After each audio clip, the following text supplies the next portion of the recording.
See, most of the time we want them to think emotionally unless their emotions are working against us. Then we have to get them in a rational mind. You shouldn't have an inherent sense of guilt.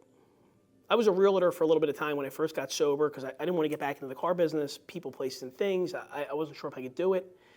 Got into real estate, missed that grind, that face-to-face, that mental warfare that we have in this business. But I used to try to draw comparisons, and I remember saying to myself, like, oh, this is interesting. If I'm a realtor and I'm showing a client a house, and they want a 3-bedroom house, 2 baths, swimming pool, and a finished basement, and they want to be in Washington Township, and I show them the house, and they fall in love with it. And then they ask me what the mortgage payment would be, and it's higher than they wanted to spend. Would I feel any guilt? You wanted me to find you the house. I found it. The same thing happens with what we do. We have to detach ownership from the numbers. We don't make them, they make them. We're not in control of them. Right now, of course, are we holding profit? Yeah, we're holding profit, all the things.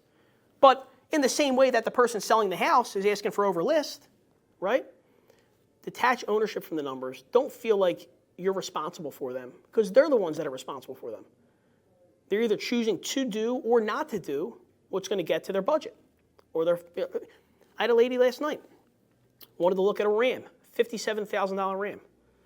She's paying $450 a month on a 15 Ram with 91,000 miles on the clock. Wants to be $450 on a brand new one, lease, the whole bit. And I went through, she was on a Warlock, then I went to a tradesman. She didn't want the wheels to be chrome. What if I dipped the wheels, the whole bit? Didn't want to put any money down, 1,000 plus first, that was it. Wants what she wants. I'm going to go to Jeff D'Ambrosio. I said, okay. I said, and I respect that. I said, but let me ask you a question. If you went there and found out the same thing, right, which and I'm being transparent, you will, right, because we all own the cars for the same amount, and you're going to find that. Once you do find that out, what's the next step? Like, once you go back to the drawing board, I'm trying to save you the 2-hour trip. Once you go back to the drawing board and you realize that, okay, they're all priced the same, this vehicle warrants this type of payment, what's the next step? Do you say to yourself, okay, I'd rather pay a little bit less, be closer to my budget, and then sacrifice maybe some of the features I don't need, but I would want them, but I don't need them? Or would you say, you know what? I'd rather pay a little bit more, but get everything that I want in a car and get a little bit more bang for my buck. What decision would you make then? Because I do believe inevitably you're going to have to make that decision. I'm just going to try to help you make it and not have to waste 6 hours of your time. I want what I want. I want what I want. I get it. And I want what I want too, right? But right now, unfortunately, you have what you don't want. And it's a 15 Ram with 91,000 miles on it. Ultimately, we're going to make a car deal with her. We're somewhere in the 5s. We're going to paint the wheels, do all the things, $2,000 down total. But it took a while, right? It took a while.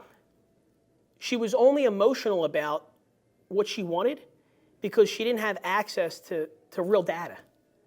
Now, that's a situation where she can only think emotionally. She can't think rationally because she doesn't have the data to do so. See, most of the time we want them to think emotionally unless their emotions are working against us. Then we have to get them in a rational mind. That's tougher. But that's the game that we play.